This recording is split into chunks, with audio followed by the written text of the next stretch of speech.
And then so Million Marker, for everyone who's new joining us, Million Marker is committed to help people balance their hormones through mailing urine tests and then reducing toxin levels. And then, we know people need actionable suggestions to help them with the achieve hormone balance.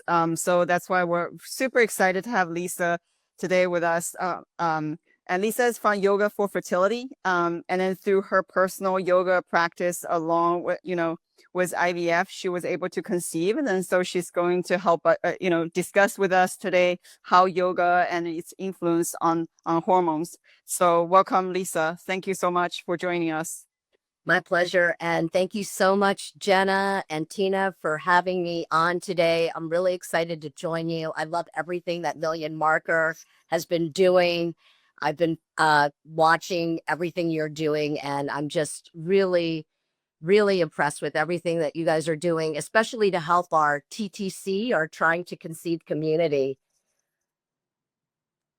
Yeah, we're just super happy to have you, and because you provide such great service for women and families. Could you tell us a little bit about what drew you to, yoga in the first place?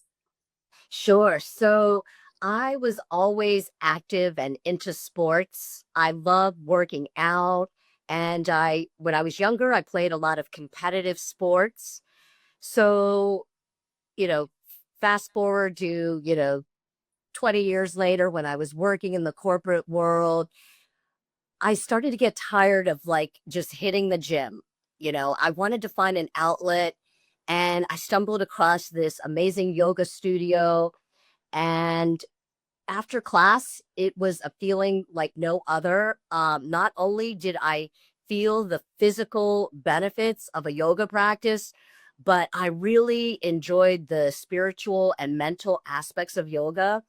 And from that point on, I can say that I never looked back. I basically just started taking yoga classes more often to just de stress from this crazy corporate work life that I was at the time in my life. It was an amazing outlet. So I was just so inspired that even when I was working in my full-time corporate job, I actually pursued getting my yoga certification. So that's how it all began. Yeah, it sounds like you had like some really extensive training in yoga. Could you tell us more about some of your educational background? Yes, sure. So everyone who wants to pursue becoming a yoga teacher has to go out and get this yoga certification, and it usually starts out at a 200-hour training, and that's what I got. But then because I was so interested in deepening my practice, 200 hours I didn't feel was enough for me personally. So I sought out advanced training. I studied with senior teachers all in New York City. And then I started going on retreats with them, which helped to deepen my practice. It basically gave me the opportunity to, practice yoga, um, more consistently and understand the mind body connection. So yoga's just not about the physical practice, it's also about the mental and spiritual side as well. Yeah, and then you named your practice, yoga for fertility. What made you realize there is a connection, between yoga and fertility? Yes, excellent question. So, at one point, I was just so happy in my career. I was with my husband, and I wasn't really thinking about having kids at the time. And, at one point, I wanted to start a family, and it just didn't happen automatically. And for a lot of women nowadays, it's really difficult. Before there was a time where you could just say, "Oh, I want to get pregnant." So when I wanted to start a family, it was challenging for me. We tried and we weren't so successful. So we decided to go to a fertility clinic. And I had some big challenges along the way.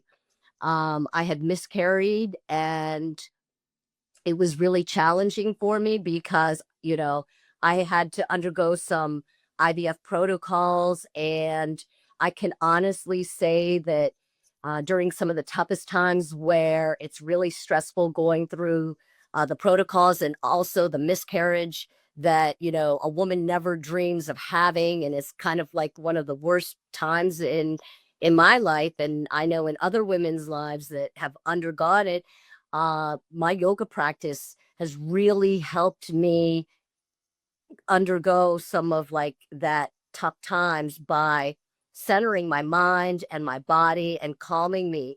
That's how Yoga for Fertility was derived. Basically, for me, fortunately, I was a yoga instructor when I was going through the fertility treatments. So that helped me out a lot. And, after I was able to conceive, I vowed and made it my mission to help other women along this path. It's great. It's nice to have these alternative methods instead of just relying on the chemical intervention. So what would you say the influence on like between hormones and yoga is? You said like it calms you down. Is it more of a mental thing or physically? It also is involved with the hormonal processing.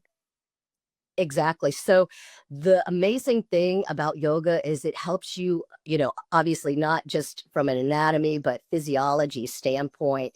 It helps to calm the nervous system. It helps to bring the body back to homeostasis. And it helps to reduce the amount of cortisol that runs through the adrenal glands. And so when your body is in this constant fight or flight mode, you're super stressed out. And I mean, I understand who isn't stressed out these days. Yeah. But, the thing about yoga is that we need to give our bodies the opportunity to exhale. You may think that, everybody has different amounts of stress, and maybe you may not feel stress, but your body feels stress. Yeah. Yeah. So the beauty about yoga, and it helps with that mind body connection. Yoga is a 5,000-year-old practice, and it all began with just sitting down and learning to calm the monkey mind, because our mind is constantly chattering and our body's constantly moving. Now, the Western influence, we see these people bending our bodies into a pretzel, but that's just a part of the pie of yoga. Yoga is about breath work, it's about meditation, and it's just basically positioning yourself so that you can learn to be still with whatever's going on inside and breathe and listen to your breath, which helps to reduce the amount of stress in the body. So, hands down, yoga is so powerful with helping to calm the nervous system and thereby reducing the amount of stress, the cortisol levels that run through the adrenal glands. Right. Yeah. And I'm sure it's easy to overlook the amount of stress that we carry with ourselves when it's very much like embedded and like subconscious. Thank you for that very clear rundown of the cortisol influence. And so you're saying that stress can play this role in infertility, especially for IVF patients. And so when you were using yoga as a form of stress management, how did you incorporate that into your life?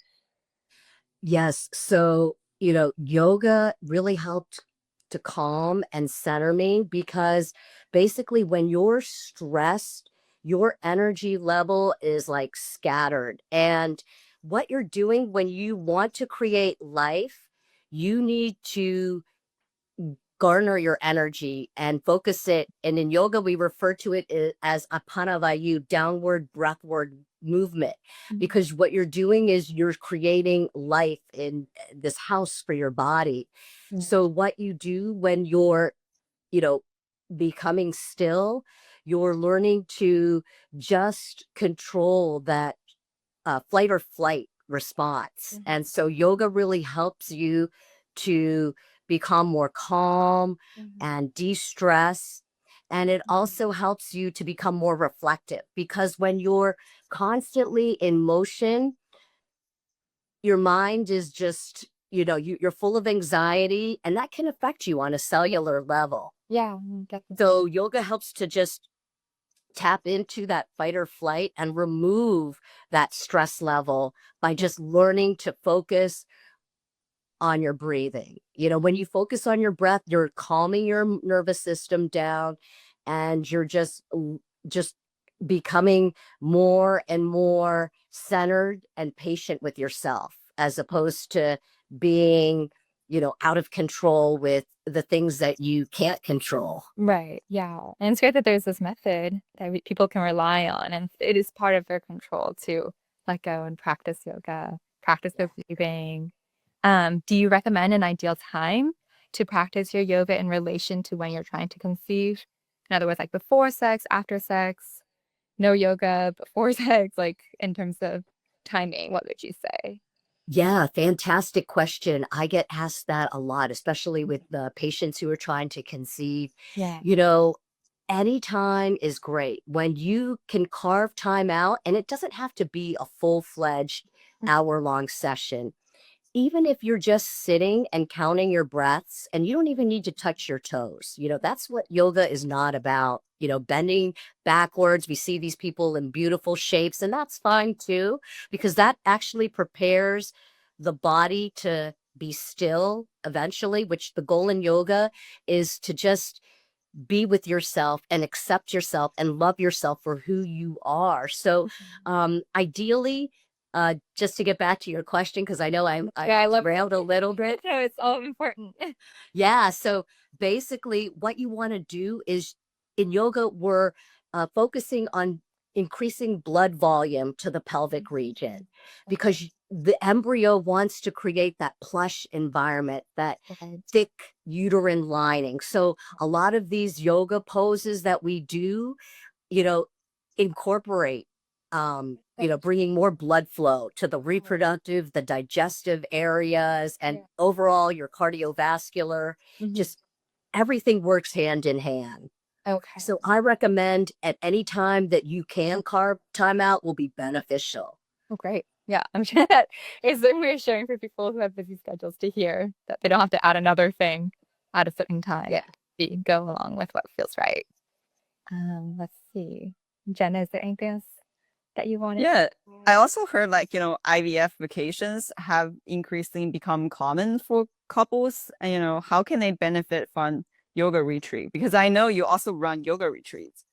Yeah, thank you so much for mentioning that, Jenna. So I'm really delighted because I have been hosting yoga retreats in Costa Rica for the past 5 years. And what's really nice about IVF vacations is that it gives the opportunity for couples to take a step back.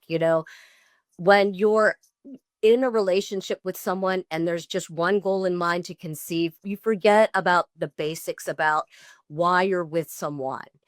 So the IVF vacations, it's an opportunity to get out of your environment, to get back to, the fundamentals of being with your partner, not having that added stress, and removing yourself from that environment. And it's good for couples to understand that yes, you have a goal, you want to create a family, but sometimes taking a step backwards and de-stressing yourself from your everyday environment helps to promote a better relationship and even to conceive. So that's why I've decided to host these yoga IVF vacations in Costa Rica. And even if you're not trying to conceive, come join us because we keep it open.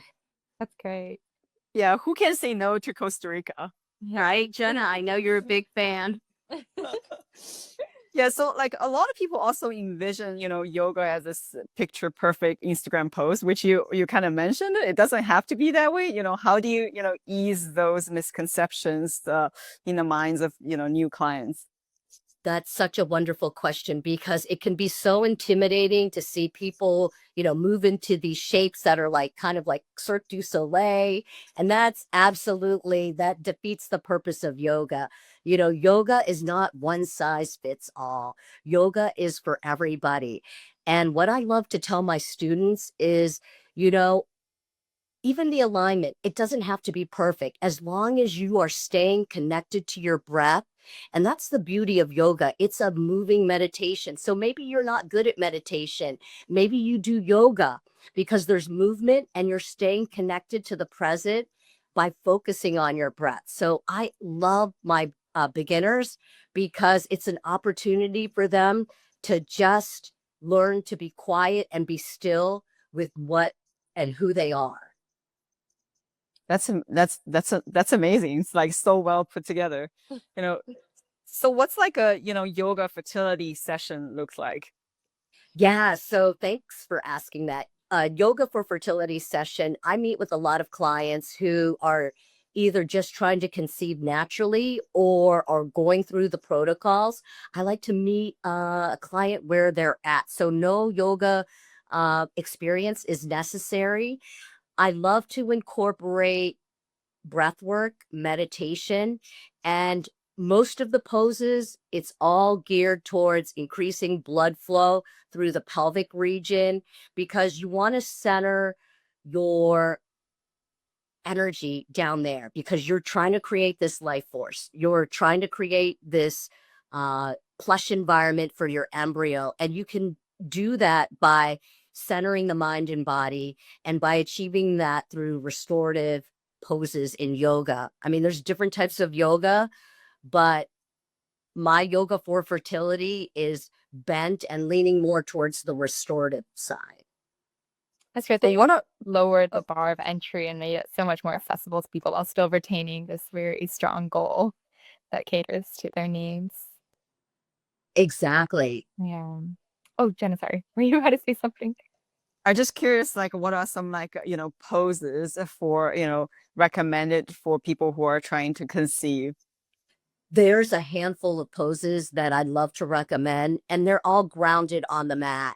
I mean, you could do some standing poses, but the ones I really love, you're on your back, your knees are bent, the soles of your feet are down on the mat, and you are slightly elevating your hips up. And it doesn't have to be extended and lengthened. You can even slide a pillow or a couch cushion underneath and just elevating your hips just even like an inch off the mat and just closing your eyes and counting to 10 and focusing on your breath.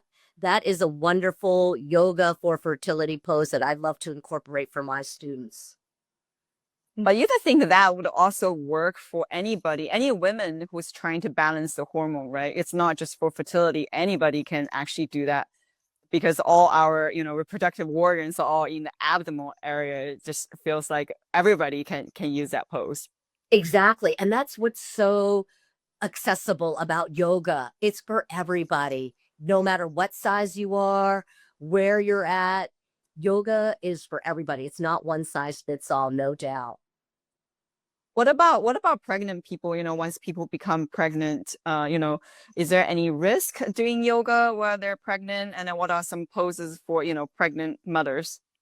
Sure. So that's a fantastic question because I love to work with my prenatal clients, especially since they've been with me. Some of them have gone through Yoga for Fertility and now, boom, they're pregnant. What a joy. My heart is singing. But yes, great question, Jenna, because they need to modify. Twists aren't really recommended. If you have been practicing yoga for quite some time, you're absolutely okay to do certain poses because you're not shocking the body. But definitely you should modify and take it slow and listen to your body. Don't overextend yourself, and certainly don't do anything new that you haven't done before. Yeah, and that makes total sense. I think that's the same rule goes when people are telling pregnant women about exercise too. So if you never like run long distance, don't start that when you when you're Exactly. pregnant. Yeah, no running marathons. Not the time to begin. Yeah. And then we also heard now you have a podcast. Could you tell us a little more about your podcast? I'd love to. So I started the Dismantling You podcast, and it is basically a podcast drawing upon dismantling and talking to people about learning about the best versions of themselves and how they use mindsets to basically strategize and live better versions of themselves. I've interviewed people who are cancer survivors, who actually are living and breathing their mission today. I've also interviewed mindfulness leaders. It's a wonderful podcast, basically talking to thought leaders and experts about strategies on how we can live and be better versions of ourselves. That's amazing. I think we all needed that, not just the stress, reduction, but also the next level up. And then we also know you're like a, meditation guide. So what's a session for mindful meditation look like? And how does that incorporate into also your yoga practice? Great question. So I'm just curious, do the two of you like or have you tried meditation or mindfulness at all? I wouldn't be offended. I'm just curious. You do? Okay. Yeah. So did you enjoy it or no? I mean, I love the yoga portion and stretching. I think meditation only makes me more anxious because I can't calm down and I just fall asleep. Um, so yeah, I prefer yoga over meditation. yeah, no, it's okay. And Jenna, have you tried it or what was I think a meditation is hard, but while I'm doing yoga, the last bit of the meditation, I think that makes a huge, huge difference. oh, the Shavasana with Yeah, the Shavasana at the very end, I love that, and I love the long Shavasana, and then even just like earlier this year, I restarted yoga. I think when we talked at Lisa, and I was like, okay, I'm getting stressed that I need to restart yoga. And before I restarted, I was actually getting symptom. I started grinding my teeth at night because I was stressed out.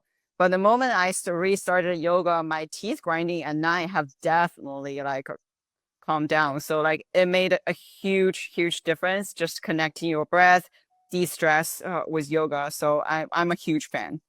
That's great to hear, Jenna, because I like to talk to students about just, even if they haven't practiced, because it may be kind of weird closing your eyes with the teacher or, with a group full of people you don't really know.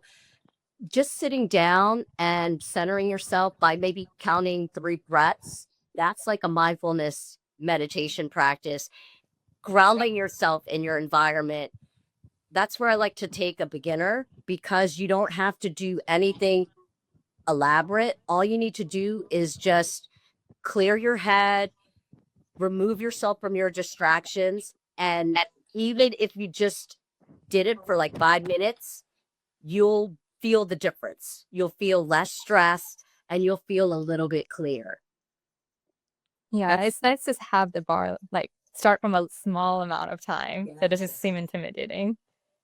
Exactly. That is so amazing. So for anybody who wants to schedule a session with Lisa, please click on our LinkedIn bio and then tap on the post that features the Instagram live, and then you can also check out Lisa's various offerings, including coaching, meditation, yoga retreat, and then like so much more. We do have 2 questions in the Instagram live. Oh, I want to address real quick. Someone was saying that sometimes practicing yoga feels like they're only going through the motions. What advice could you give them to be more confident when they realize that the yoga is working, or how to notice if yoga is working for them? Yeah, so I would recommend that you take a beginner class. Like if you feel like you're being pushed too fast, maybe you're just going through different shapes and you're not getting a chance to really feel more and think less, then you're not getting the real true benefits of yoga because yoga is a moving meditation. Yeah. And if you can maybe count your breaths out loud, that might help. So that would be my best suggestion. Maybe not out loud so the class can hear, or maybe just softly to yourself. Great. Thank you. That's good concrete advice. And then we have one person who's just wondering if you could share the link for your podcast. I can share it in the comments. Absolutely. Thank you for asking that. I guess I have one more question that just popped in my head. There are like many different style of yoga. So for someone who's beginner, how do they choose, which style? Because I've heard, vinyasa, and we've heard power yoga, and we've heard, restorative yoga. So just like there are many, many kinds. So how do we choose? That's a great question. I definitely recommend starting with, if you're new, definitely basic. And you want to go with an experienced teacher. So, definitely read the description. You don't want to dive into, if you have no experience, you obviously don't want to take anything elaborate like a power or a hot yoga. You can certainly try those types of yoga after you've had a couple of basic and beginner classes. But I would definitely recommend starting with something slow moving first, even if it's just restorative and you were looking for, more of a workout. It's important to get the basics and the fundamentals first before you start to engage in a different type of class. Right. That makes sense. Yeah. Do we have any other questions? None more have come in. The person who asked about, not going through the motions, they want to thank you for that advice. Otherwise, I think we have addressed everything. So thank you so much, Lisa. And then My for pleasure. everybody joining, Jenna. please follow Lisa and then Thank find you Lisa's so much. information. Yeah, and we'll link the podcast handle in the description as well. That sounds great. Thank you so much, Jenna and Tina, for having me. I'm so honored to have this conversation with you both today. Sharing your knowledge, experience. I really had fun. Thanks again. Thank you. Thank you, everyone, for joining. My pleasure. Take care. Good to see you again, Jenna. Yep. Bye. Bye.